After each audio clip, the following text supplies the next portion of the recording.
Were you still meditating at this point? Yeah. Oh, okay. Yeah, That makes sense. that explains Because the calmness. my like heart just started racing just thinking about being like, I don't know where I'm gonna stay.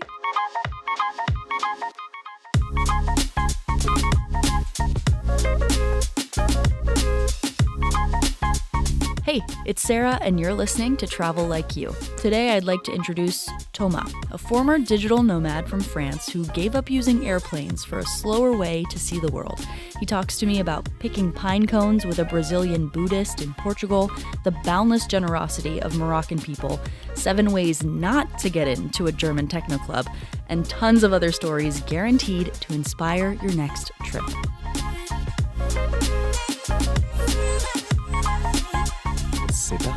C'est parti. Hi, Thomas. Hello, Sarah. Wow, actually, I should call you Thomas. Exactly. That's crazy. I never know how to introduce myself when meeting strangers, or people not speaking French. Because my name is Thomas in French. So if I say Thomas, it's not my name. No, yeah. It's your version of my name. The reason being is normally we speak French to each other. Oh, yeah, also true. Yeah. That's true. why I was We're not used to it. I was like, wait, you're Thomas, but you're Thomas. Yeah. But you can call me Toto. Oh, yeah. Well, yeah, I still do. Also That goes across languages. Yeah, that was. Well, can you introduce yourself? Yes. Thomas, Toto. So my name is Thomas. I am a 31-year-old French. I'm also part Portuguese on my father's side. I'm living in Bordeaux, but I'm originally from the suburbs of Paris, where I grew up and spent most of my life. And I am now living a whole new life in Bordeaux, in this very flat that we are in. Yeah. With you as my roommate and Ambre, our third roommate. Definitely. And yeah. That's about me. That's Toto. Yeah. But the thing is, I've only known you since May when you moved in. Hasn't been a year yet. And this is the longest we've ever spoken English to each other. True. It is. So I just have to put that out there. Like, it is strange. And it's also because you have such a good French that it's like really... There's You're no need kind. to speak English at home. I didn't pay Thomas to say that. No. No sponsorship. Yeah, exactly. No bribes. Although I do want some desserts after that. Some you got slutty brownies. Yes, I have a surprise for you. So over the course of these last few months, I've learned so much about you, and some of those things are the fact that you have been all over the place. I've traveled my fair bit. Yeah. That's true. I mean, it's incredible because Thomas has already given me a little bit of an idea of what he's going to talk about today. Yeah. So I'm really ready to jump in. Yes. But first, we got to do our thing. As always. Oh, yes. As always, we start with our no context story. Okay. That means a one-liner, one-sentence description. And at the end, you can decide whether you're going to elaborate on this travel story. Okay, so I've had a quite hard time picking this one, but here it goes. So this one time, I spent a whole afternoon digging a grave.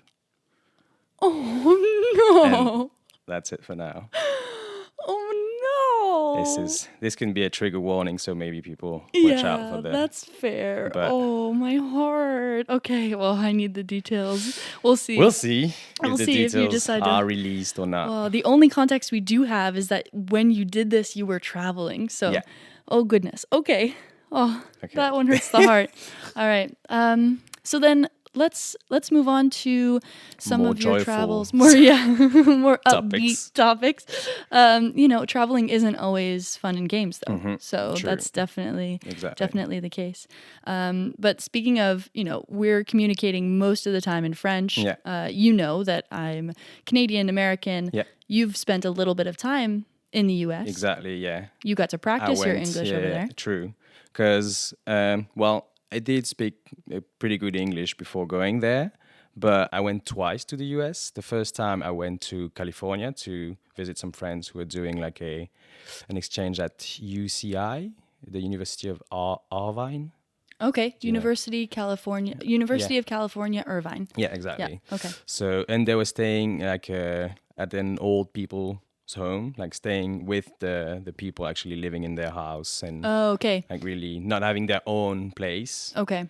So when I went to visit them, I actually stayed at these old people's homes. And it was really interesting because it was really the experience of people living there. Like, whereas when you're traveling and really just as a tourist sightseeing, it's not the same kind of experience. Although I did like do the touristy things Sure. because I've watched DOC as a teenager, and going to like near Newport was like, okay, Whoa. I can picture all of these like sequence and going around. It was kind of like I was in a movie when I went there because it was really the first time I actually noticed. And Los Angeles felt so new as a city, like the way it's built. I think that's the key difference I noticed. It's like the size of everything. In the US. Like really the cars were huge, the roads were huge. Like there's 6 ways, like a highway in Los Angeles.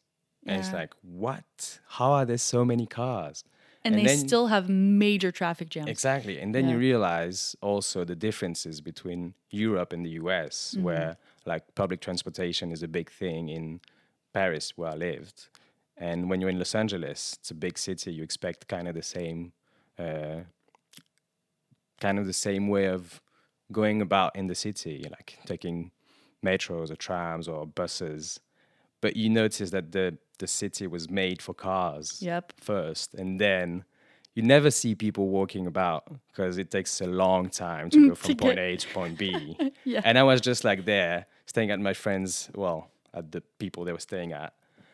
I was just going out and walking around, and I felt like a really out of place for just being there. And it's like, okay.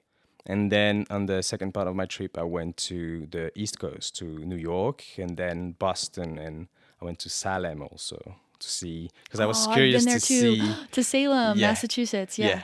I was curious to see like the whole thing about this place, like The witches. yeah, and I've learned so much when I was there. Like it was crazy. This part of history in the US is like really dark. Yeah, it's super dark, but because I've read books on this because it's so interesting to me too.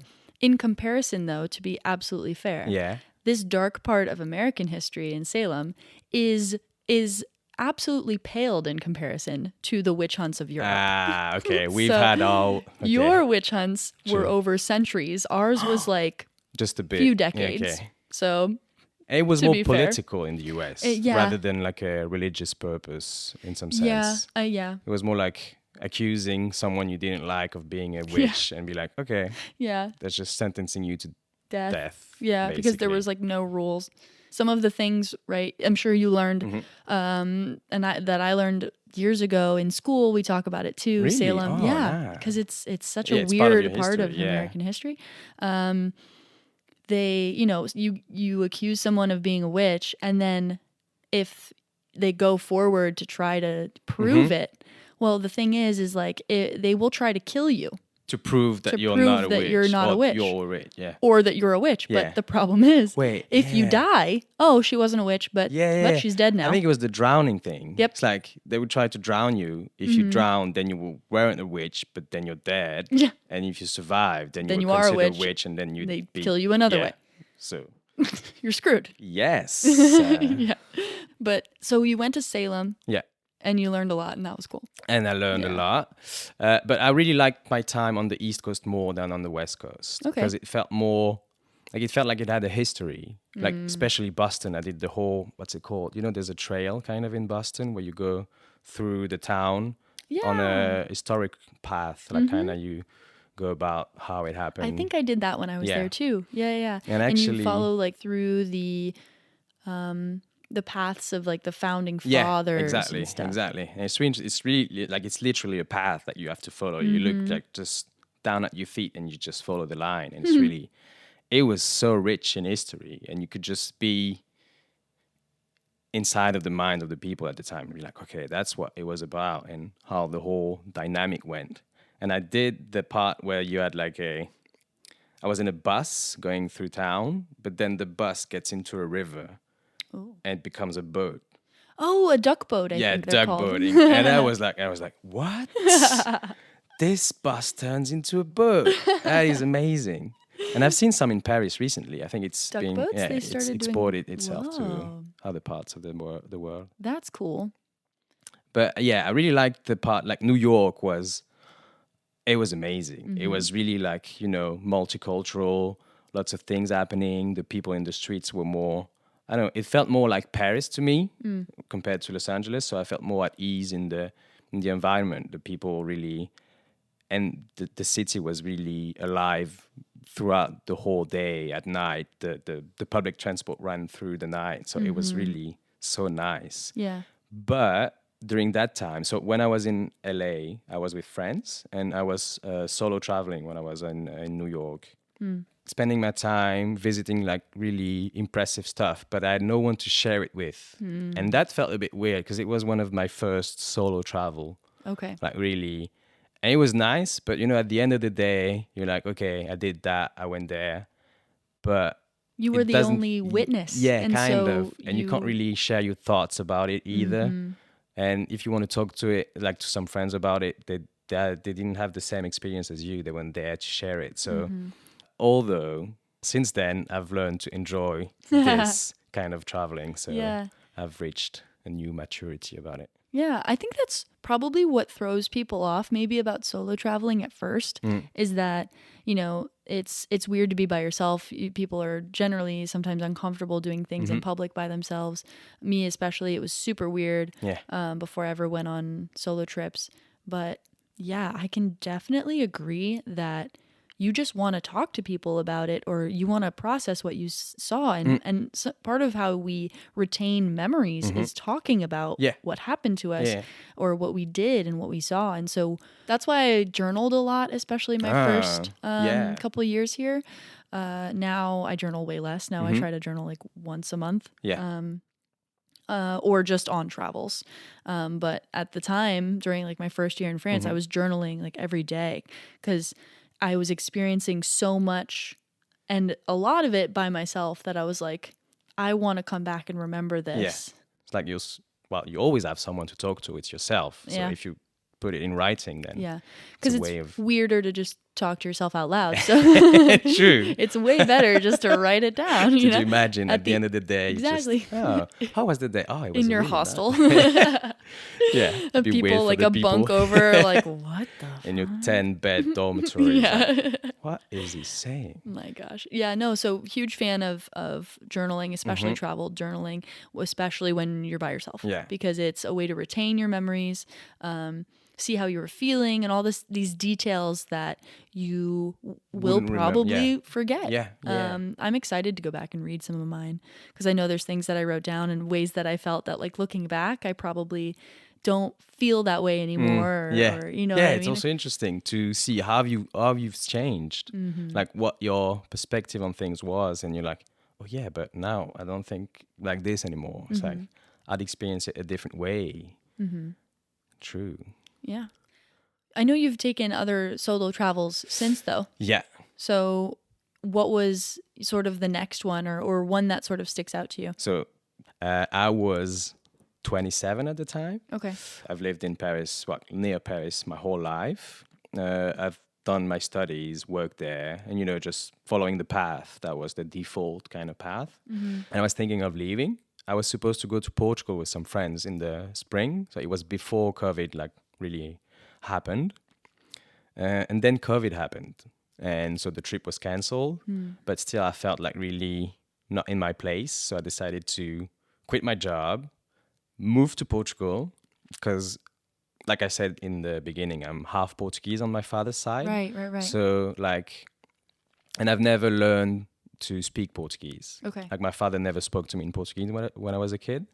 So I was kind of always curious to learn about that part of my culture, about my father's culture. Okay. And be more and be able to speak with him in Portuguese. Yeah. So I was like, okay, new plan. You don't know what you want to do with your life. Just move to Portugal, learn Portuguese as you always wanted to, and that's it. You'll see afterwards.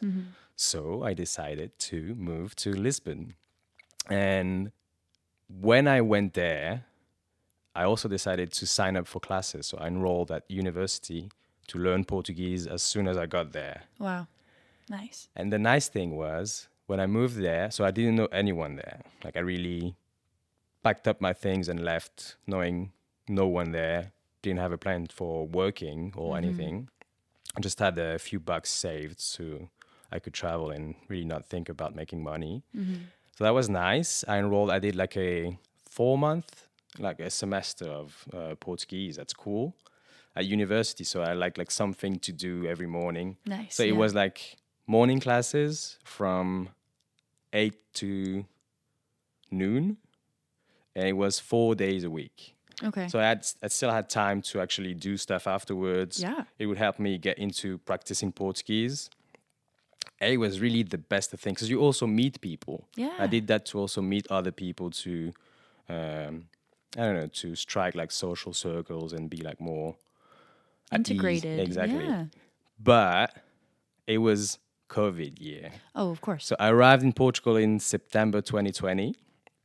I left with a friend of mine. So that's also the transition. I went there with a friend. Okay. He stayed with me for a bit and then he left. And I was like, during this time afterwards, I was looking for a flat, waiting for university to start. And so I had time to really ease into living in Portugal, at the time before getting into all the things. And I ended up in a flat that I shared with 8 other people. Oh, that's a big roommate situation. This is, and it was my first time living with roommates, actually. Oh, really? Yeah. Okay. So I was a bit anxious about the whole living with 8 other people, but the flat was really amazing. Like it was crazy. Like the living room was facing south. Okay. And it was the whole it was A made wall of of windows? Yeah, exactly. Oh, nice. So it'd be sunny all afternoon, and we had like a nice view. We could see the Cristo Rei. It's like the Jesus statue in Lisbon. Yeah. Yeah. Whoa. From our flat, we could see that. What a view. And it was really amazing. Like That's really incredible. And you got along with all of your roommates? And yeah. That's It actually, we had 4 French people. Okay. We had a couple from the UK, so an English girl and a Welsh guy. Okay. We had an Israeli. Okay.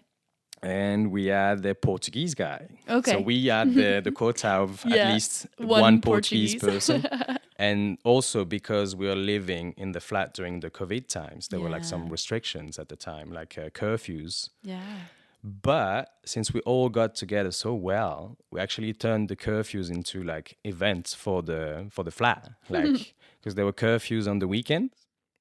So we would actually like prepare big lunch and eat all together, like the kind of the same way we do here, like the Coloca night that we do. We just like each cook something and then set up the table, get together and just share the meal. And we'd have like teamed weekend. So we did like a kind of Lebanese, Middle East team. Gosh, that's so then like cool. a Mexican, then like Indian food, and like it was so nice. It's built-in friends. You got like during COVID times, like you didn't necessarily even have to go out and socialize and meet people because you had everyone. You had 8 people, and that's enough. Yes. Like to mix it up. And there's so much to learn too, because they all have their own history and they come from different countries. So it's like, wow. And so we just also share our experiences with where we come from. Yeah.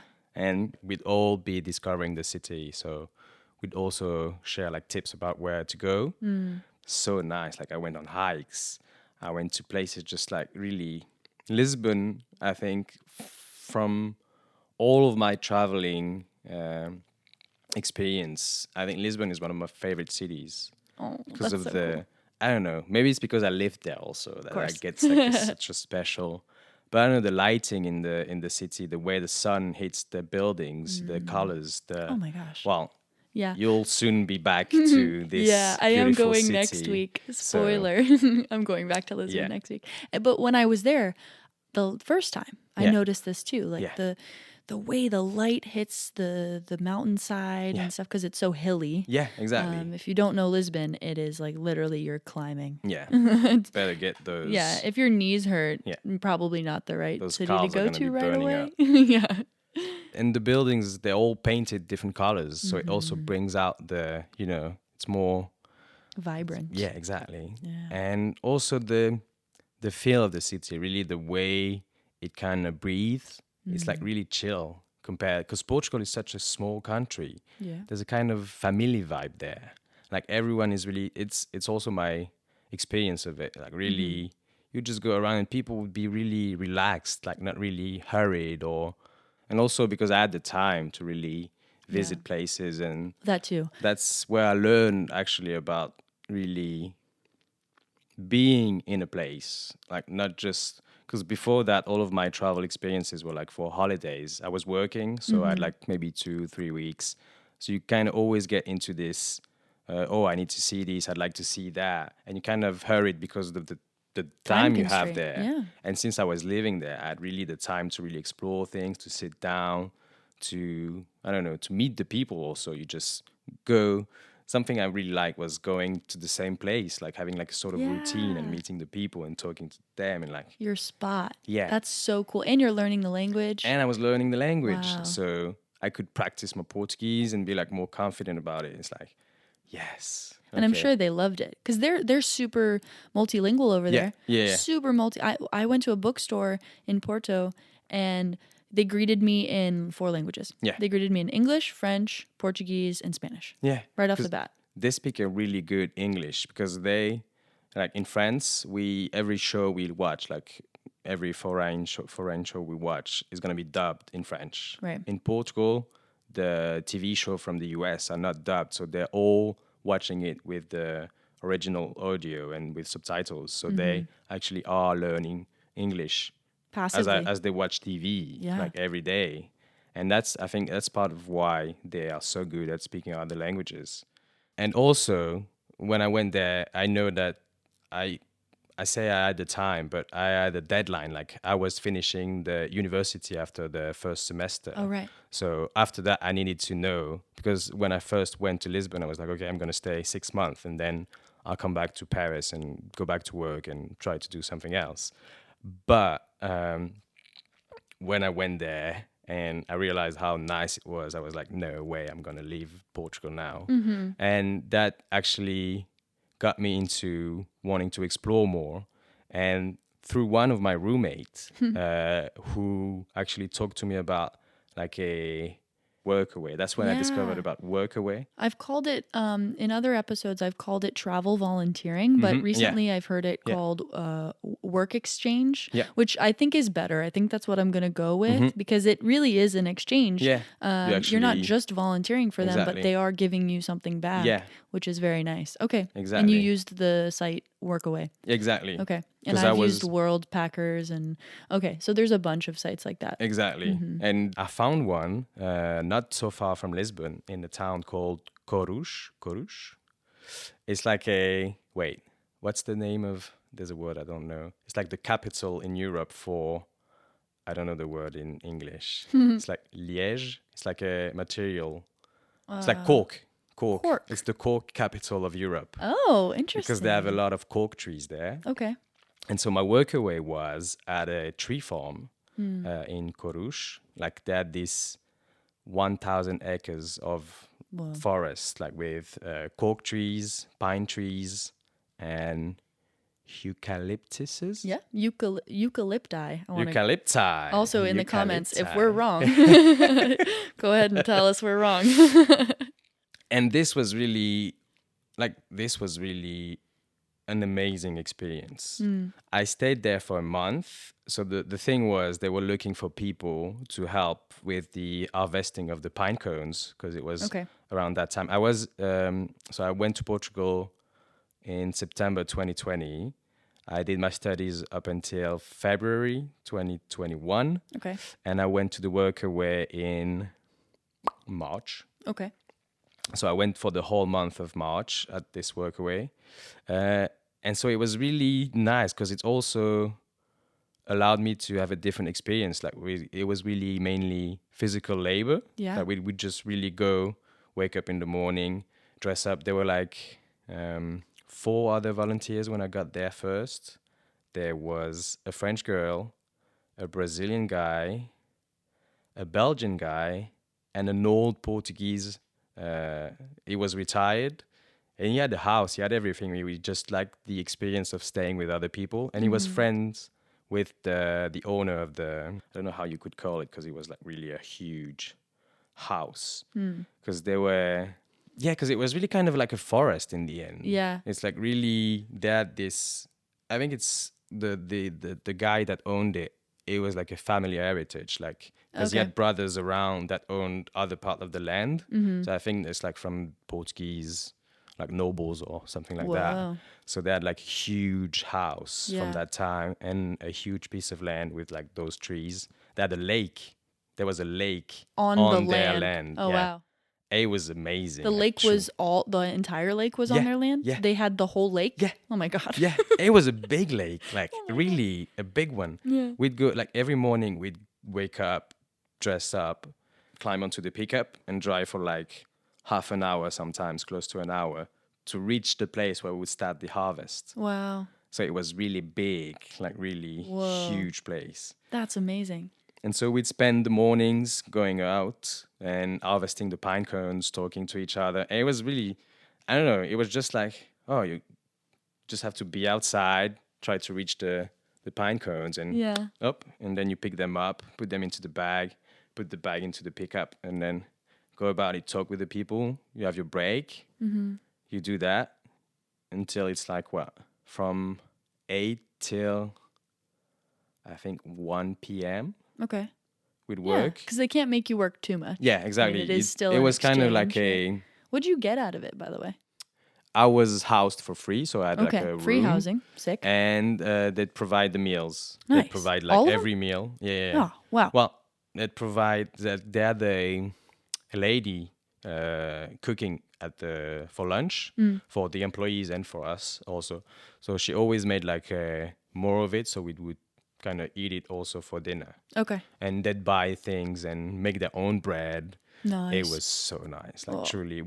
And they'd also ask us what we wanted, like when they went to do like the grocery shopping. And like, okay, we want some peanut butter for the breakfast. They just get Nice. it for us and bring it to the house for the volunteer. Like they had the house for the volunteers. Gotcha. And being there at the workaway with this Brazilian guy, the Brazilian guy was, okay, he made a big impression on me because he was doing this, like he had been doing this for the past 5 years. He had been doing like workaways. He didn't have a phone. He had like maybe 200 euros on his bank account. And he would just hop on from workaways to workaways. Like he kind of quit mainstream kind of life. He was really That's a sort of wild. Buddhist, Good for kind him. of hardcore Buddhist. Really, he was following the sun's schedule for his sleeping schedule. He was against listening to music because he thought it was like bringing pulsions. Like, like you'd listen to music to get something, like to react to it, to escape. Like he was really into... He didn't like distractions? Yeah, exactly. He wanted to be... In the moment, present. Exactly. Okay. And he kind of... I think he told me once that his ego died. Like he didn't have an ego anymore. Oh, his ego. Ego, sorry. Sorry. I didn't want to correct Yeah. you. Yeah. No, it's it. Yeah, his his ego ego died. died. Like he didn't have an ego anymore. And at the time, it was really interesting talking to him because I was in my kind of meditation era. Okay. Where I was this year, the year 2021, I had the goal of meditating every day. Like, so every morning I'd wake up, do my bit of routine, and then do like at least 10 to 20 minutes of meditation. And it was so nice because I could talk to him about these things because he was more experienced in this way. But I could notice that it was really on another level. But talking to him about these subjects in Portuguese Whoa. was really, like I'd learned so much vocabulary from him. can Because he spoke believe a it. good English too, so we could, like I could ask him about, oh, what does that mean? How do you say that? And all. Yeah. And he was kind of a teacher to me. Oh. So that was really, and in many ways, not just in Portuguese, because I had a lot of things to learn about him. He was from Brazil, so it was also a different kind of experience growing up. He didn't have Yeah. the same childhood. he came to Europe, left his family, didn't have any contact with them for like years. Oh yeah, you said he didn't have a phone. Yeah. Oh my gosh. Yeah. And And that's in 2022, 2021. 2021. Whoa. We're not talking No. the 90s. No. You know, that's wild. Yeah. And he was really a simple guy. Mm-hmm. And at the time, it really resonated with me because it was kind of the way I wanted things to be, like really simple, not really in excess of this, what's it called? The society we were in. And seeing people that decided to go another way is actually quite interesting because you're like, oh, this is the way I've always thought I was going to go, but there are many other paths available to me. And this exposure allowed you to like picture it. That's the thing. Like Otherwise, sometimes you don't know what is possible until you meet someone who's doing it. Exactly. I felt like my time in Portugal, all of the people I met actually helped me on building what I wanted my life to be. So I stayed there for a month, but it felt like I stayed there for much longer because there were so many things happening. Everything is new.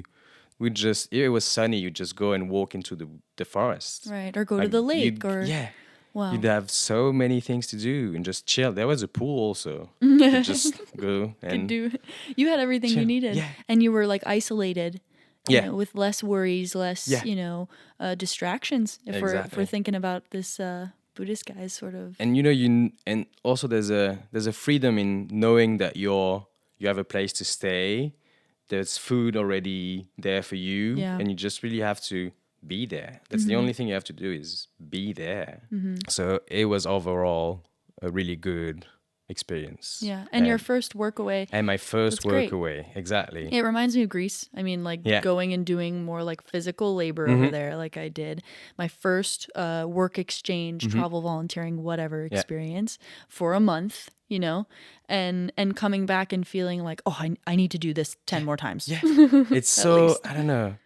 You get more out of it than what you put in. Yeah, for it's like sure. Really, I feel like, you just, because sometimes we just be in nature, like grabbing like the branches and dead wood just to avoid the fires in the summer. Right, so clearing it also, out. Exactly. You'd also learn about how to maintain like a forest and to keep up to prevent the fires for the summer and how it all is operated. But I felt like at some point I needed to leave. Yeah. That's the way it goes. Can't last forever. And I had a really good time. So after that, I went back to Lisbon for a bit. And then I went on to my next work away, where I lived with like a Portuguese family this time. Nice. So it was a guy, his wife, and his their two kids. But there it was more of a physical, really hard physical labor. Oh, really? So, because this time it was like south of Lisbon, on the other side of the bridge. And this guy had a project about like a agricultural project. He had a big piece, like a big garden.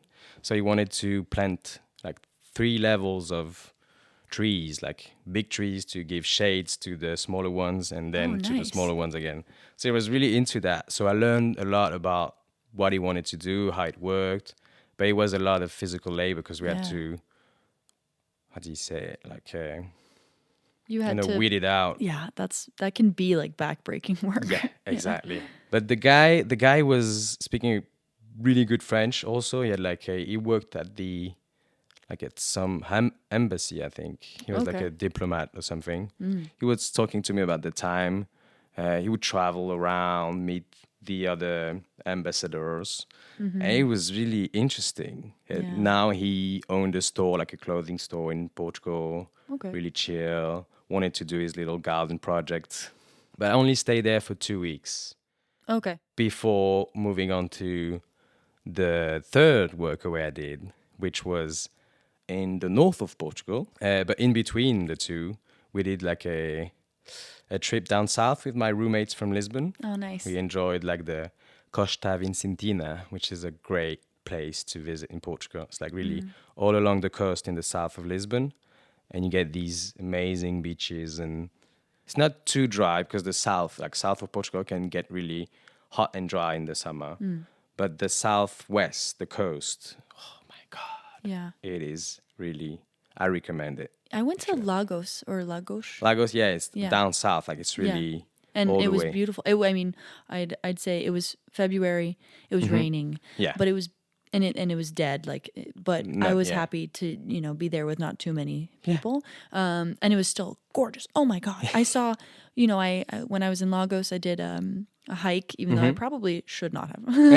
If I'm being honest, it was windy as hell, and I Yeah. was on these cliffs by myself and like charging my phone on like a portable charger, but not necessarily a reliable one. Like, and I was walking around wearing my headphones on a windy cliff alone, like all safe. all safe to go watch the sunset. Yes. Meaning I was going to have to hike back at nighttime. These are the decisions that maybe if I weren't alone, someone could have been like, "Are you sure?" Is this a good idea? But it was fine. Yeah. And it was beautiful, and it was so crazy to see the sunset from. Yeah, because you're all the way west. Yeah, like it was really. Like thinking about it, I was like, "Oh, I'm seeing the other side of the sunset from the Atlantic." True, You know you're on what I the mean? other side. Because yeah. I've seen the sunset from the west side of Florida and on the Gulf of Mexico. Yeah. Or Mexico, no, Gulf we're gonna of keep Mexico. with I've seen it there. Okay. But it felt True. crazy to see it from you get the this other side of the Atlantic. Florida's technically in the distance. So anyway, it was gorgeous. And I could tell there was so much more of that region. What is it called? The Algarve is like the whole south coast. Yeah. Then you got the Costa Vicentina, which is like the southwest, like up above, and then you get the Lisbon area and central areas of Portugal. So you did this was it like a road trip with your roommates, or? We just rented like a house there and spent nice. spent like a week there. Cool. Enjoyed the time, visited, went to the beach, chilled. Really, Nice. It was so chill. And so I got to enjoy a bit of a holiday between the two workaways. So the third one I went to was in Ponte de Lima. It's a city near. It's not near Porto, but it's like you have Porto, and it's like west, more like inland, but it's close to the river, the Lima River, and it goes all the way to Viana do Castelo, which is like north of Porto. And this area is really lush. It's really green. It's more humid there. So it's really, it was a different vibe again. Like I stayed with a family. So it was this couple they had like a 5 years old. And there was another volunteer, a guy from Argentina. But also because it was COVID, he was stuck here. Like he stayed during COVID and then decided to extend his stay because he felt really good with the family. And they lived in an old mill, like an old water mill. Oh, an old water mill? Water mill. Whoa. Yeah. They renovated the inside, but whoa. So like a water mill, like there was a river nearby, and the thing they had turns a river. and it pushes the water, so it creates electricity. Exactly. Well, it was mostly maybe for is it? Flour. Like, Flour. What do you mean? Farine. Oh yeah, flour. Flour, like to make Cooking flours. flour. Yeah, it would just turn, and with the power of the water, it would just break the. I don't know. Break down the wheat or whatever into flour. Exactly. Oh. It was mostly that. Yeah. Okay, interesting.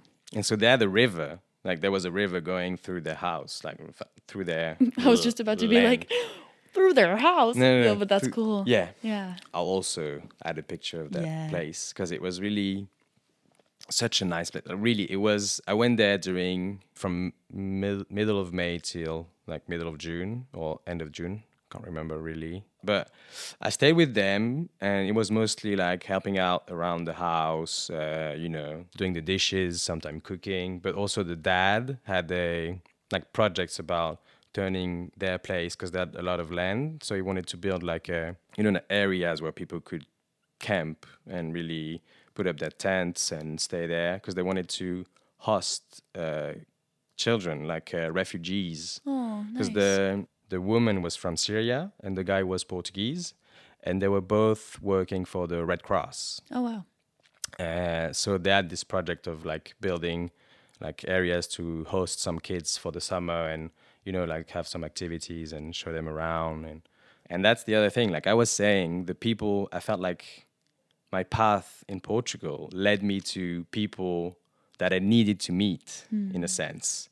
Because this workaway, the guy worked in IT, and he told me about like this whole side of of NGOs that need people to work in IT to build websites, to help Definitely. develop solutions and everything, like aim towards helping people and more like a social work kind of thing. But because of it, well, thanks to him, I managed to find a job at an NGO doing remote work. So I could stay in Portugal, work in IT, get like a salary, and actually still enjoy my time there. I didn't have to go back to Paris. Oh, incredible. So you had this a remote idea, job. when he told me about that, I was like, this checks all the boxes. Like, Yeah. it's a job I have the skills for. It allows me to stay here in Portugal, and I actually need money at some point because Right. I'm not like crazy Running out. rich, or I need to make money It's if running I out want to for stay sure. in Portugal. And it was, I don't know, it was really a part of my life where everything was chill. I had no constraints. There's no Incredible. like there's no mental pressure. Yeah. Like really you're free of enjoying your time. But at the same time, so it was in June. So I left my job in September. So I hadn't worked in like 10 months. What is it? Yeah, close to 10 months. And so I applied to many different jobs and found a job that I started in October. Okay. So I spent the summer chilling, really enjoying the Portuguese summer. We actually went to, there's a natural park in the north of Portugal. It's called Gerês. Gerês, that's the name of the park. It's really a huge thing between, like, close to the border with Spain. And we went there like in July with we met two British roommates. Well, The original from the first, ones? yeah, exactly. And we'd go like a wild camping. So they had Oh, their tent. nice. I had my outdoor hammock. Yeah. And so we'd just go towards some areas of the park, find a spot for the night, spend the night there, wake up in the morning, get breakfast, jump into like some sort of lake or river like that was around us. It was so nice. Whoa. Like truly, Portugal has so many, like outside of the touristy areas, like the north of Portugal, Gerês has a lot of lakes and rivers, and it's really so nice in the summer. It sounds like such a for such a small country, sounds like there's so much diversity Yeah. in nature. Yeah, it's like since it's such a small country, it doesn't take long to go from the north to the south. Well, it does take long, but you can actually, like the distances are more easily done. Like you Yeah. can easily travel from Lisbon to Porto. It's like 4 hours by bus. Yeah, that's what I did. I did Porto to Lisbon to Lagos, and Yeah. like I did all that by bus, and it was only a few hours. Because the Portuguese have a really good bus network. Yes. It's like Yes. when you get it was to almost too easy. Yeah. Yeah. When you get to the, what's it called? How do you call all the buses leave Bus from? station? Bus station, yeah, bus station. When you go to the bus station, there are so many buses. Yeah. They go everywhere. Like I think Portugal might have something like a line that connects close to every city in Portugal. That's wild. And it's really, and it's nice. Like really the comfort you have in the buses are good. You have the Wi-Fi, there's a bathroom. It's Yeah. cheap. Like it's And really, it was so cheap. I think I did Porto to Lisbon for €5. yeah. And it's like, Insane. it's so nice. Like they're really, that's the nice thing about moving around Portugal. Like I didn't have to own a car to get to other places. We did rent cars when we needed to go to specific places. Like the one time we went to Nazaré. Do you know about Nazaré? Nazaré is like a bit north of Portugal. It's like where you get those huge waves. Like Yes, of the course. big That's surfing famous spot. for Exactly. Absolutely. And we're actually lucky enough because in 2020, I think it was in October, there was like a sort of Competition? Or No, well, kind of, because there was I don't know if it was a tornado or something in Canada, meaning that the waves they had in Nazaré were like huge waves, like whoa. 16 meters waves. 16? Like says 16, yes, Okay, says. because I was gonna say earlier when you were like, yeah, they had like this domain, this farm. It's like 100 acre or 1,000 1,000 acres, acres. and then now you're like 16 meters. I'm like, That's can a you lot of describe? math. Yeah, can you? Oh, yeah, you're. Over as an American, Yes. can you give me the size of imperial that system. in? No, not even the imperial. Can you just give it to me in football field? Whoa, You know what I okay. mean? That'll really put it, Okay, into in perspective, for you. Okay, yeah. I'm only I forgot. half joking. Okay, I forgot. So, like 16 meters would be a 7 stories tall building. Whoa, thank you. Yeah. Our that'd be- listeners yeah, are going to be Yeah. happy to understand That's that. it. 7-story waves. Yeah. Holy cow. That is, and I remember when we got there, so from afar, we saw the waves and we're like, oh, yeah, they're big. But the closer you get, the bigger they are, Yeah, the bigger yeah, they yeah. look. It's like really, and we'd noticed that there were people surfing. Mm-hmm. But from where we were, they were like tiny dots on the wave. Oh my God. And you'd see them like being they had like jet skis getting them to the wave. Yeah. And then they'd take the waves but it was impressive. Like Whoa. if the waves was to crash on you, you'd disappear. And you'd be like, okay, where is it? It's like I mean, to me, that's what like a tsunami is. Yeah. Yeah. And they're just surfing it. Yeah. That's insane. And it's crazy. And since we were in Lisbon, we're close to Nazaré, and we just looked at the forecast and we're like, oh, it's this weekend. Then let's go. Wow. I'd never imagined going there. Right. Like, truly. But it was easy enough. This is a special shout out to Group FenExpert, Southeast Florida's go-to specialists for premium impact window and door installations. As a family-run business since 2001, they're all about top quality products, expert installation, and keeping their customers safe. Thanks, guys.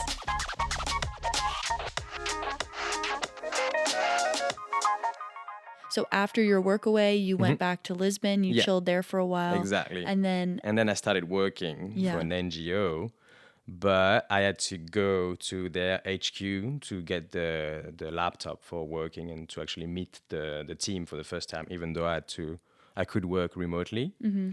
And I also wanted to go and actually meet the people for the first week.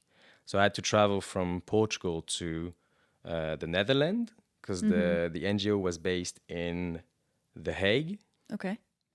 And at the time, I had stopped taking the plane to travel already. The last plane I took was to go from Paris to Portugal in September 2020. Mm-hmm. And since then, I haven't taken the plane. Mm-hmm. So every travel I'd made from Portugal would be by land, because I obviously went back to France for the holidays, for Christmas, for visiting my parents for their birthdays. And the trip was a long one. Yeah. Buses and trains. Exactly. Yeah. But I just want to put that into sort of context. You decided in 2020 not to take the plane anymore, not to do plane travel. Yeah. But what was this inspired by? Okay. So I was working in IT for a bank. And I was getting more involved in like the whole climate crisis, the environmental issues and all that. That's why I decided to leave my job and move to Portugal to think about what I wanted to do. And so following this kind of line of thought was like, okay, if I want to go someplace and I'm worried about the climate crisis and the whole of climate change, then Your environmental impact. Exactly. Yeah. This traveling by plane is a big impact. So cutting that was like, okay, I can do without. Like, I'm in Portugal. It's not too far from Paris where I live. So I'm ready to actually give up doing it in 2 hours if it means releasing like a certain amount of carbon. Yeah. But then when I started to travel to go back to France the first few times, I was like, oh, it's going to be a 17 hours bus drive. It's going to be long. I'm going to be bored. It's not going to be comfortable. And I realized the first few times I did that it was actually a time where I had nowhere else to go, nothing to do. So I could actually read stuff, listen to podcasts, just look out the window and think about my life. Yeah. It ended up being a time that I really enjoyed. Like, it was really something where I was cut off from everything else and really there. Maybe every 3 months, I actually went back to France. So I did this back and forth, 17 hours bus to Bordeaux, then stayed at some friend's place for the night. And then the next day I would take the train back to Paris. Okay. So it was easy. The trip was cut into 2 parts. Okay. So it's really a testament to your commitment to wanting to figure out, the next step in your life. Exactly. And deciding to do that abroad. Yeah. Right? You wanted to really immerse yourself. You wanted to learn the language. You wanted to do all of these things. Yes. And, stick to your goals of not taking the plane and things like that. So you went to a country that's really going to allow you to do that. Exactly. But it's so impressive to be able to go somewhere, to live somewhere, and then travel in that country and do it both economically and ecologically and in a way that's true to your core values. Yeah. Yeah. That's awesome. That's true. And I think it also shifted the way I wanted to travel, because I'd actually pick locations that I know I could go to. Right. And really actually try and be like, oh, okay. And organize the trip, because really getting there was part of the trip now. It's not you go from point A to point B in 4 hours and then you're there and then you enjoy the place you're visiting. It's I'm going to go from where I am right now to there and really see everything in between. And some people would say that's limiting, right? You've decided, okay, no more planes, and of course that's going to be limiting in some ways. But it also, in a positive way, influenced your decisions, and you probably went places you wouldn't have otherwise. Yeah. Because it sounds like it to me. Because True. you had to choose places that stuck to your values. Exactly. And look what you discovered. Things that you wouldn't have otherwise. Exactly. Things that wouldn't be on the map if you decided to always take the plane, because you always want to go far. There's a thing, because I've traveled by taking the planes a lot before. I went to the US a couple times. I went to Japan. I went to Indonesia. So I've traveled far, but I didn't stay long. You're right. And it was this kind of difference between the ways of traveling that I had. And now that I wanted to travel slow, yes, it would be closer to where I am, but not necessarily, because during that time when I was working remotely, so I left Portugal in April because, so I was nearing my 30s at the time. Some of my friends were a bit a year older than me, so they wanted to do their 30s together.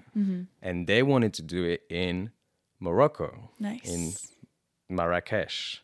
Okay. And I was like, okay, but guys, I decided to not take the planes anymore. So I might not be able to join you. At first it was like this, but then I was like, okay, but maybe I can actually go to Morocco now. I have a job. I can work remotely, so I can travel while working. I get a decent salary, so I can actually find some places to stay, eat there, and enjoy the traveling. And so I started to plan my trip to Morocco in accordance to, they were going to have their birthdays in May. So I'd be like, okay, I'm going to leave end of April, get there first. The time for me to travel from, I left Portugal, I left Lisbon, I went to Madrid because my brother lived there at the time. Oh, nice. Yeah. And my trip to Morocco was from Madrid, I needed to reach Seville. Okay. From Seville to Gibraltar. Gibraltar. Gibraltar, yeah. And then from there to Tarifa, which is the end of the closest point from Spain to Morocco. Okay. Because from Tarifa you can cross to Tanger in a 13 minutes ferry ride. 13? 13. Oh, okay. Right, 30 minutes. Okay. Because from Tarifa, you could see the Moroccan coast. Whoa. Like you're really on the other side. And Yeah. I'm like, could I cross while swimming? No. Maybe not. Get out of here. But the interesting thing was also that when I got to Tarifa, I decided to stay a few days there to, get a feel of the city and actually enjoy my time before going to Morocco.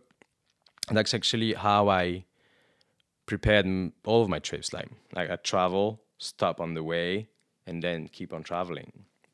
So I stayed in Tarifa, and there was it's a big place really renowned for the kite surfing. Ooh. And there was a kite surf competition when I was there. What? So I got to enjoy professional, really making, how many stories? Yeah, say it in meters, and then we'll figure it out. Jumps. I think they jumped maybe 8 to 10 meters. Okay, I can picture really that. Go. Let's say really that's go 5 high. stories. And I was like, oh, they're not gonna fly away. Yeah. But it was really impressive. And it's things that you can't really, that I didn't plan, but were still happening when I was there. You appreciate the spontaneity. Exactly. That you only got because you're doing it slowly. Yeah. You're doing it, the hard way, but there are so many benefits. It sounds like there's so many benefits. This is an advertisement for slow travel. But you're starting to convince me that maybe a 17-hour bus ride could be enjoyable. Yeah. And from Tarifa, I went to a town called Chefchaouen. It's in the northeast of Morocco. Mm-hmm. And I was actually so surprised because I pictured Morocco of a place of desert. Dessert? Desert? No, not dessert. A desert. Really dry place, lots of sand and everything. But when I arrived in Chefchaouen, it was really lush, super green, hilly. Nice. And also, what you need to know about Chefchaouen is the capital of hashish. Oh. Because Morocco is a big producer of hashish. Yeah. And it's really part of the touristic experience there. When you go to Chefchaouen, you're going to meet people that are going to tell you, oh, come visit my farm. I'm growing weed. I can show you the process and everything. It's really, wow. Everybody does it. Okay. People get their money by growing weed there. Nice. Why not? That's the way it works. Yeah. So it was really weird though. Because you're just walking around the city, and it's called the Blue City. Okay. Maybe you've seen picture about it. I think I have, now that you say that. All of the houses, the walls are painted blue. Yeah, actually, I've seen pictures of this on Instagram. Yeah. People's travels over there. Yeah, wow, it's really nice. Really, definitely recommend going there because even the people are so nice. But it's true for whole of Morocco. So. I was just about to say, I've heard such good things about the people of Morocco and in general about how welcoming it can be. Yeah, one of the nicest experience I've had with people, really welcoming. It's really, you feel at ease with them. Nice. There's no rush to go anywhere. There's no rush to do anything. You just enjoy the experience of being there and sharing. Mm-hmm. And I stayed in Chefchaouen for 2 weeks. Okay, so this is a trip in and of itself, just to get to your quote unquote destination. Yeah, awesome. Exactly. This is really the idea of it. Yeah. It's making the trip part of the travel. Well, the travel part of the trip. Yeah. And when I stayed there, I stayed at a riad. Yeah. It's kind of place where there are multiple rooms that you can stay in, but you share with people. Yeah, we've talked about it on an episode with Anna. Yeah, I remember. It's the place that you should stay when you visit. It's like a hotel, but it's specific. The layout is unique. It's really open, yeah. Yeah. And during my time there, I always went to, so there was this point of view of the city, you climb up towards the mosque, and you'd watch the sunset. And everyone would go. So that's also where the locals would come to try to sell you stuff, to talk with you and all that. And I started to talk with this teenager, 17-year-old guy. He was studying, and in Morocco they speak French, so it was easy for me to communicate.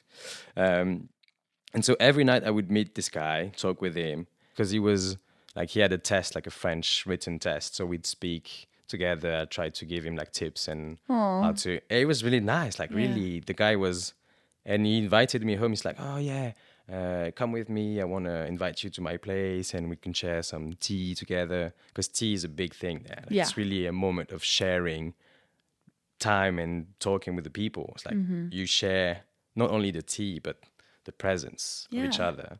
And it's really like a ceremony. It's ceremonial. Ceremonial, kind of.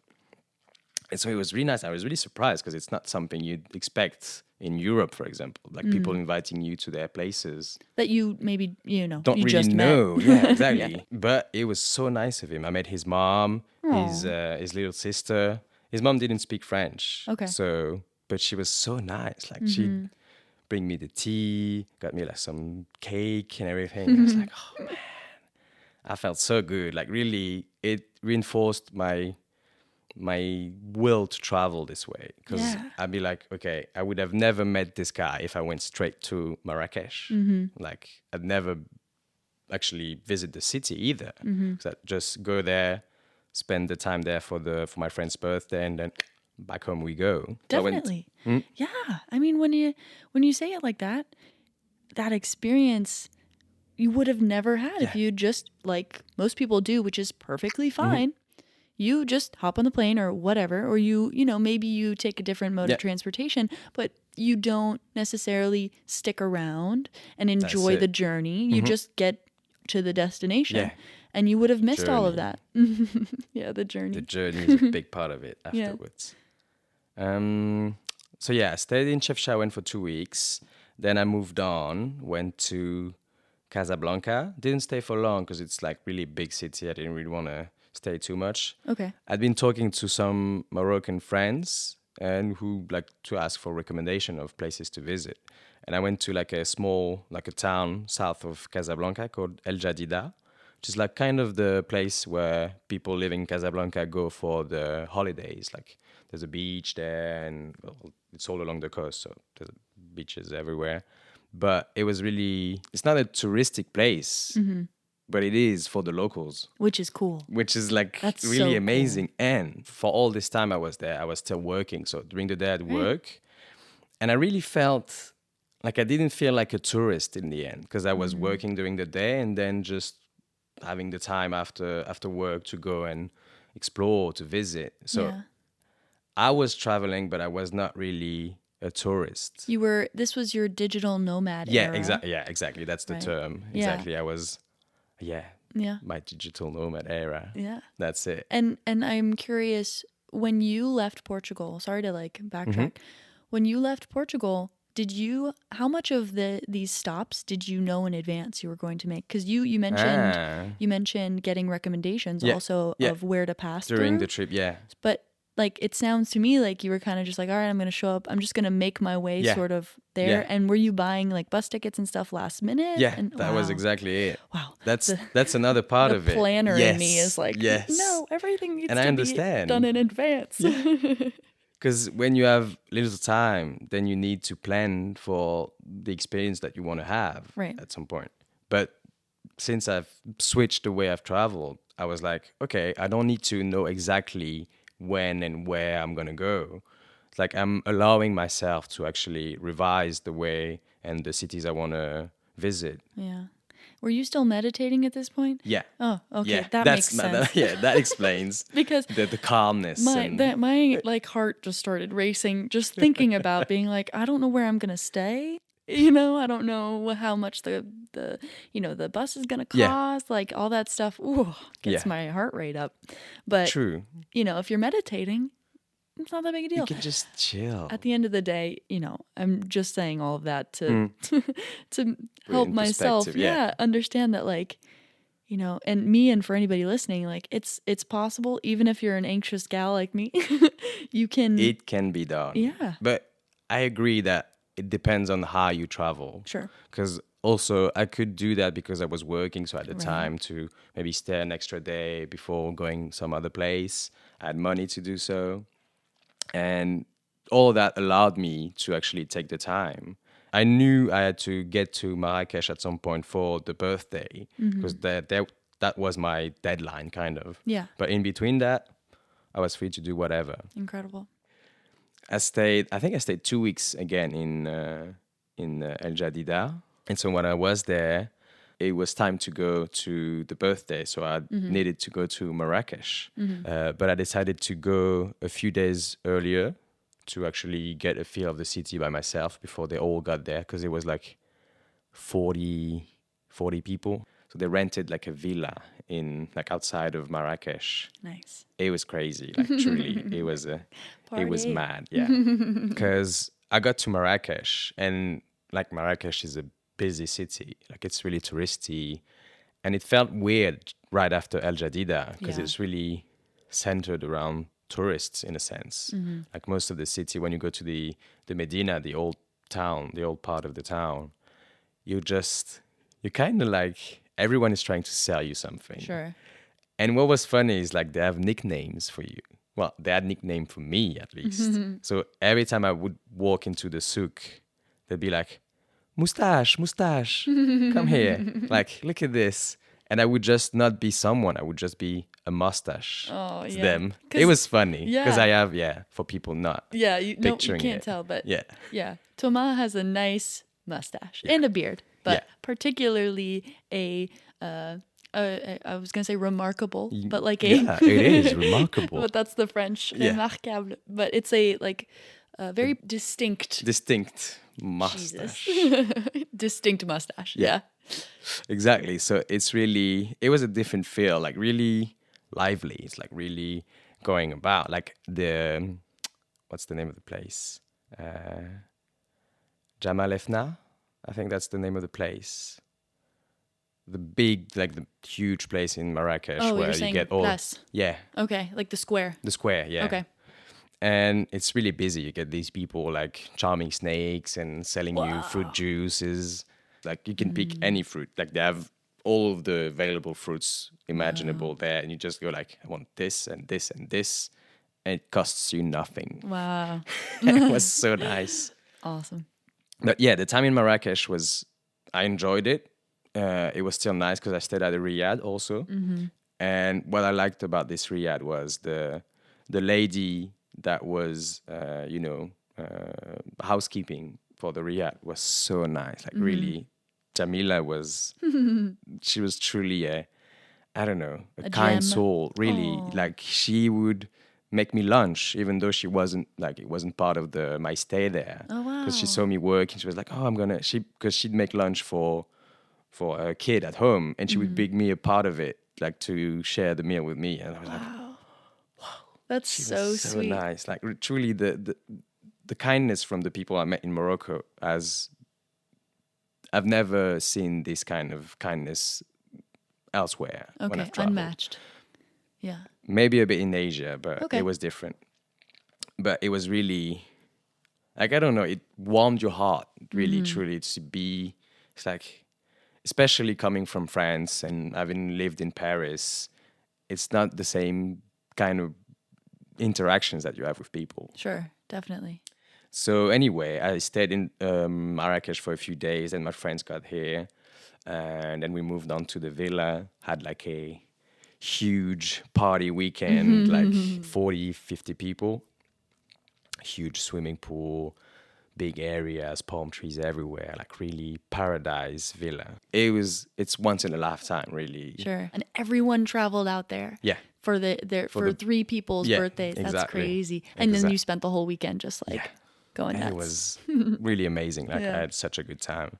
And after that weekend, they all went back. So they left for other places. And I stayed in Morocco a bit more.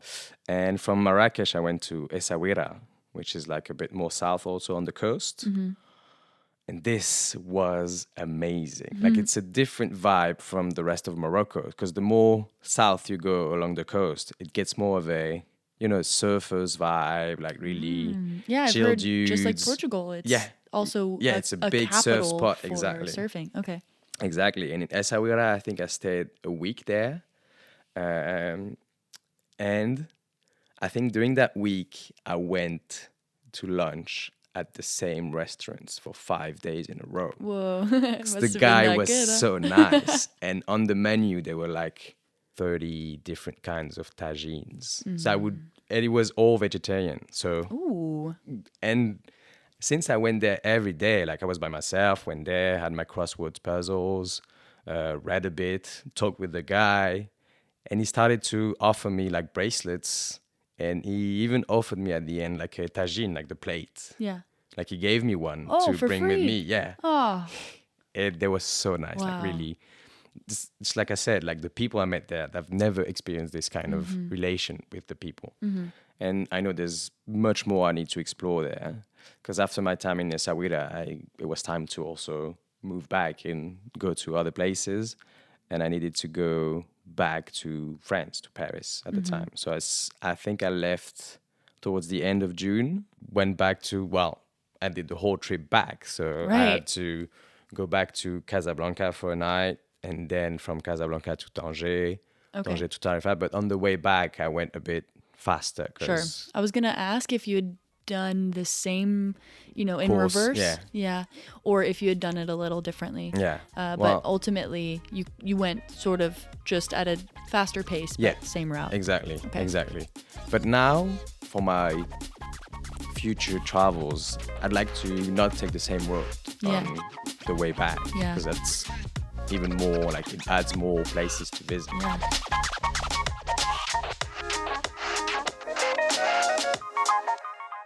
So it was in June, went back to Madrid, back to Paris for a bit, and I decided to go to Berlin for the summer because we had plans with friends of mine to go to Berlin for a long time.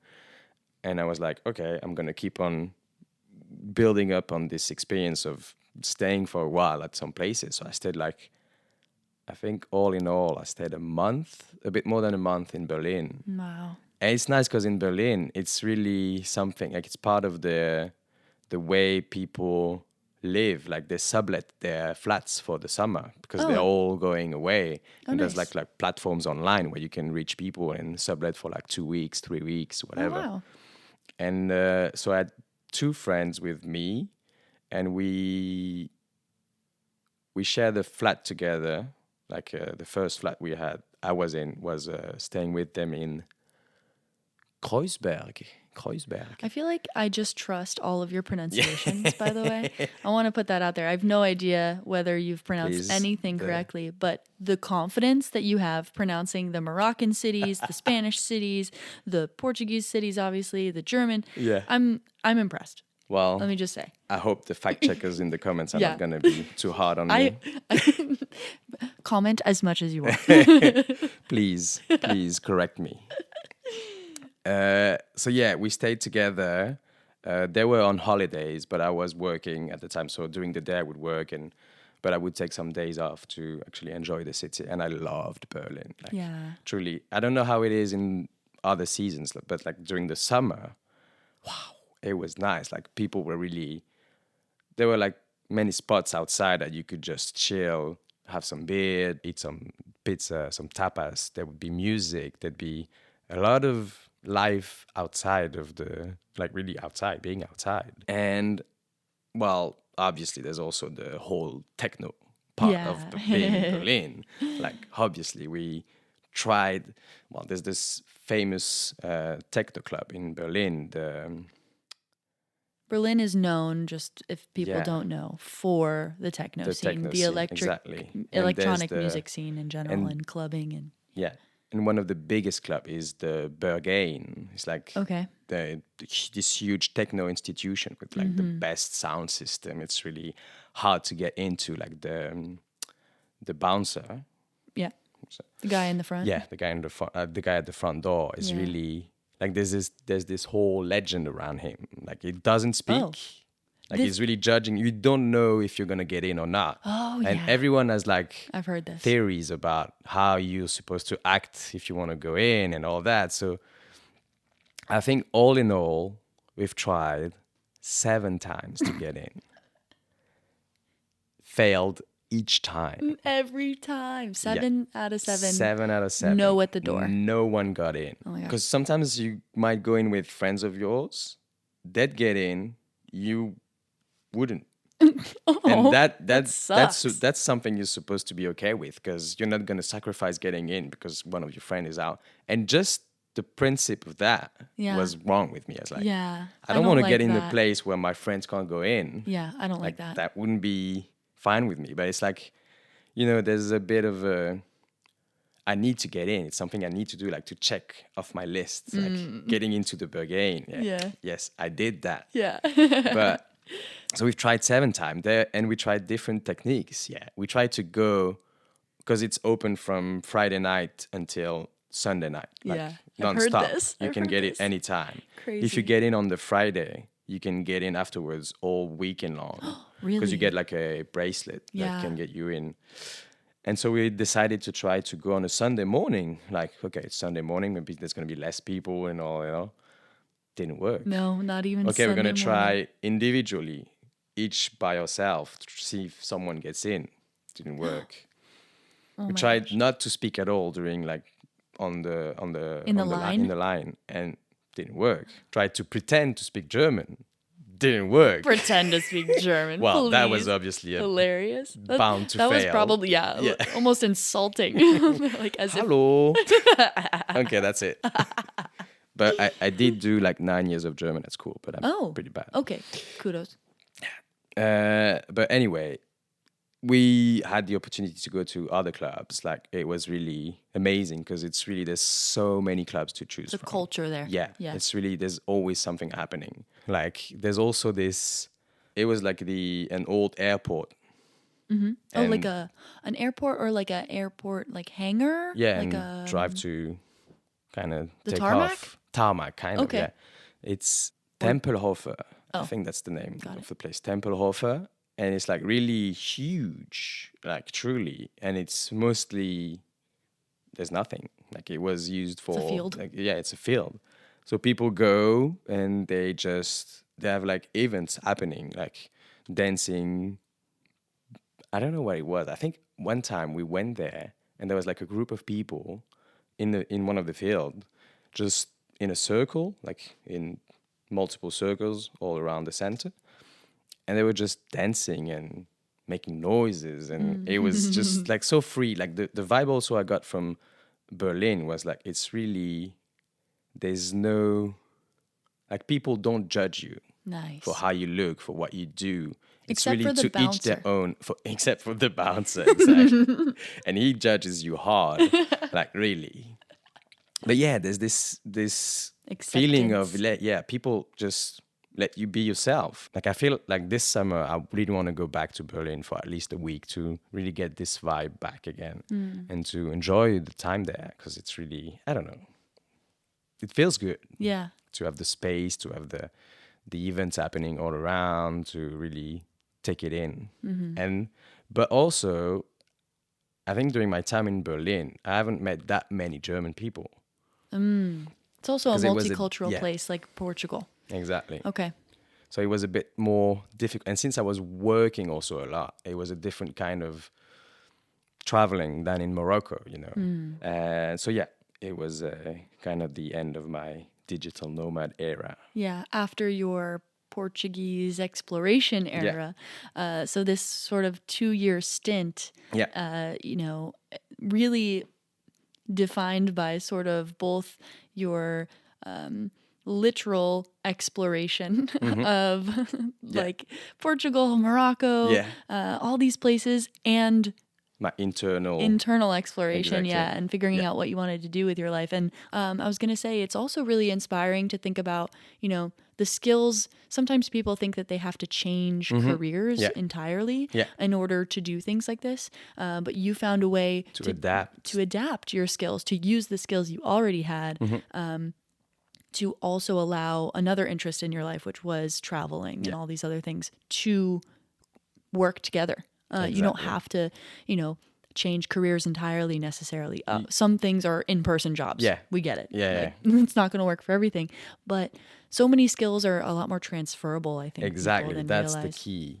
And so if someone's interested in travel, that's really, I think, something to take note of. Like, it's super inspiring that you think IT is working for a bank.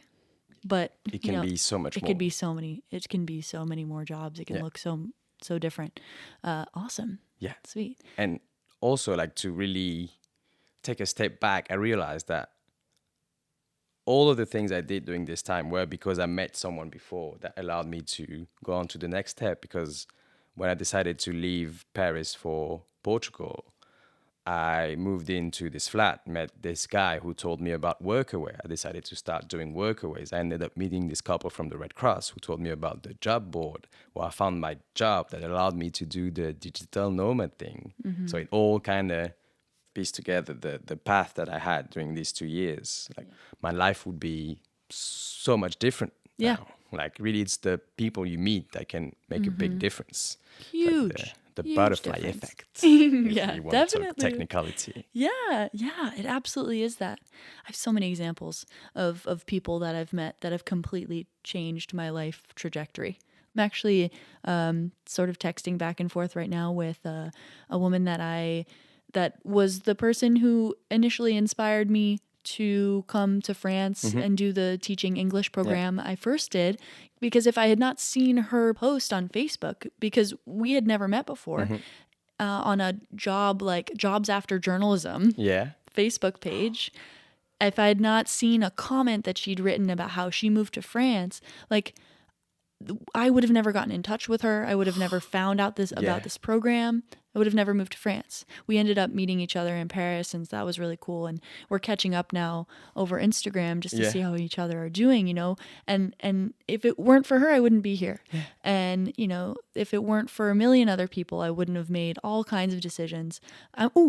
Like a perfect example. I'm trying to go to La Réunion. Yeah, because Jojo went there.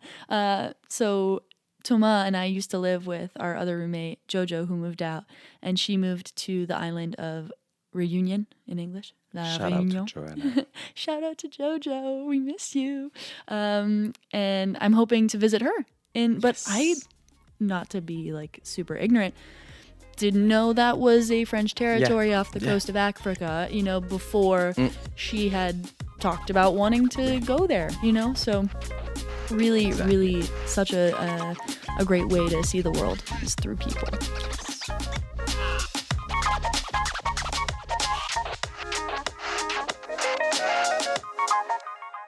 There's something we got to go back to before we go, and that is your no context story. Yes.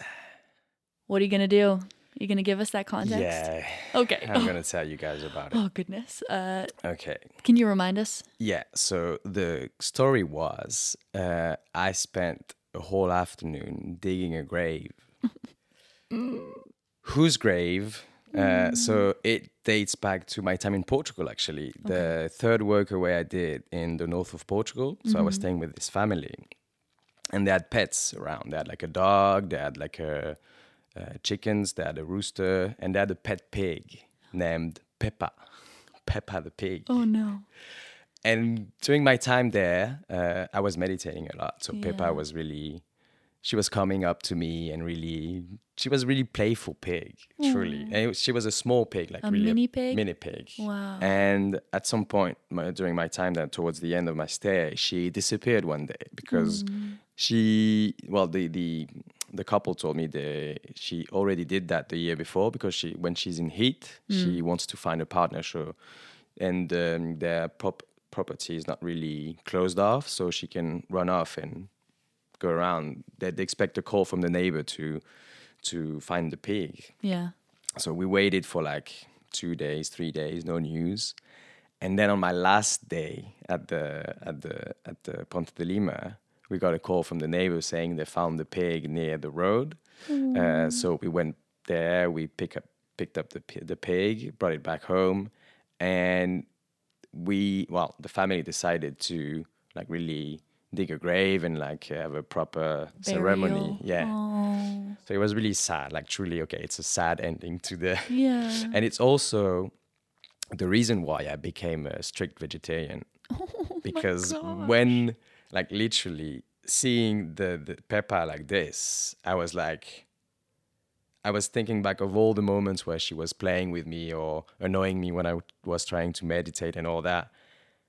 And really after that, because I was already limiting my meat consumption because of the impact on the environment, but I was still eating meat. There was not like the the emotional Yeah. link to vegetarianism that other people can have. Yeah. But this really switched it on. I was like, wait, so all of the pork that I eat can be like small peppers. Oh no. And yeah, Oh no. that's it. Sorry, guys. Oh, that's a tough one. Yeah, it was really emotional. I still think about her sometimes. Yeah. Like, really. I get it. I mean, you bonded with an animal. Yes. And when you think about the fact that that's an animal that many, many people eat all the time, I can understand. Oh man, you dug her grave. So it was a sad ending to my time in Ponte de Lima. Yeah. But still, it kind of reinforced the bonds I had with the family. Absolutely. Yeah, you all experienced that together. Definitely not your average experience on a trip. I didn't expect to do that during the workaway. No, Actually. It was not advertised on the... No. May involve animal burial. Probably not something you want to check off on your bucket list. Nope. Well, you know what? I've decided that this can't end here, Thomas. Yeah. So you mentioned traveling to all sorts of places around the world, particularly in Asia. You mentioned Indonesia and Japan. Yeah. Goodness. So I think we're going to have to come back for a part 2. Well, it'd be a pleasure to come back. All right. Truly. I'm going to have you back if you don't mind. Yes. And I know where you live. Please. Yeah. So, You know, I can't escape from you.